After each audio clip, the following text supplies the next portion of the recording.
اهلا بيكم، معاكم شريف المصري وعينا. دي الحلقه الثانيه عن الصدقات. زي ما قلنا في الحلقه الاولانيه، الناس بعد ما تتوفى وتقابل وجه كريم هيبقى بتتمنى انها ترجع الدنيا تاني علشان تعمل صدقات، لان هي شايفه ان هي اكتر حاجه هتنفعها. قلنا المره اللي فاتت في الحلقه الاولانيه بعض الصدقات السهله اللي احنا كلنا ممكن نعملها. طيب، هنكمل النهارده. طبعا ان احنا نتصدق بالاموال في السر والعلانيه. في السر والعلانيه. في السر ان اللي احنا بنتصدق بيه هي حاجه بيننا وبين ربنا، محدش يعرفها الا احنا وربنا سبحانه وتعالى. مش لازم يكون المبلغ كبير، على فكره التصدق في السر والعلانيه بجنيه، بخمسه، ب10، ب100، ب1000، كلها فلوس وكلها صدقه. هي بس ليها علاقه باللي في جيبك. يعني مثلا دي وجهه نظري يعني.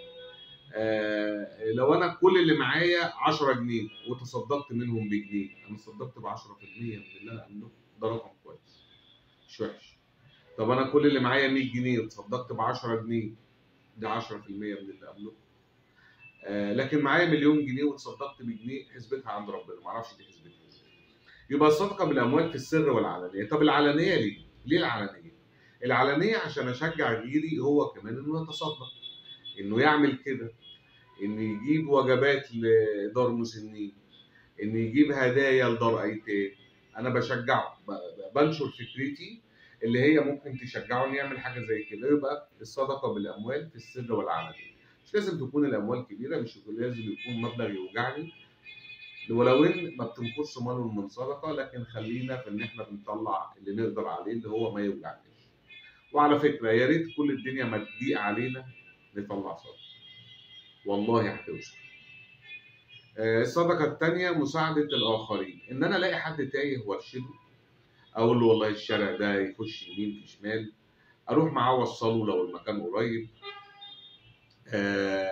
إن أنا ألاقي حد خايف أأمن روعه، أديله الأمان. ألاقي حد مريض في الشارع تعبان خايف إن هو مريض، خايف يموت في السكة، أطمنه، أوصله، أوديه المستشفى، أوديه الصيدلية، أعمل أي حاجة. مساعدة الآخرين زي الارشاد والكده صدقه. الحاجه كمان، كلنا بنيجي في العيد، وبنيجي في العيد الكبير، وبنيجي في العيد الصغير، بنيجي في الصيف، بنيجي في الشتاء، بنيجي في المواسم، بنشوف الملابس اللي في الدولاب، بنلاقي حاجات مقاسها ما بقاش يناسبنا، مش هي اتقطعت، مش هي بقت باليه، مش هي ما تنفعش. انا بتكلم قد تجوز هنا وتجوز هنا، لكن انا بتكلم عن الحاجات اللي مقاسها ما بقاش يناسبنا، وسعت علينا، ضاقت علينا، لكن هي بحالتها. ايه المشكله ان احنا نغسلها، نكويها، نطبقها تطبيقه حلوه، ونطلعها بشكل هديه كريمه، هديه حلوه لحد تكون هي مقاسه او هي هتناسبه. يبقى التصدق بالملابس اللي مقاسها اتغير علينا صدقه. طبعا الملابس التانية الباليه شويه وكده اكيد صدقه، بس يعني مش دي اللي انا اقصدها، مش دي اللي انا قاصد ان انا اتكلم فيها يعني. احنا كده خلصنا الحلقه الثانيه من الصدقات، ومعانا هنكمل في الحلقه الثالثه ان شاء الله. يا رب نكونوا بنستمتع مع بعض.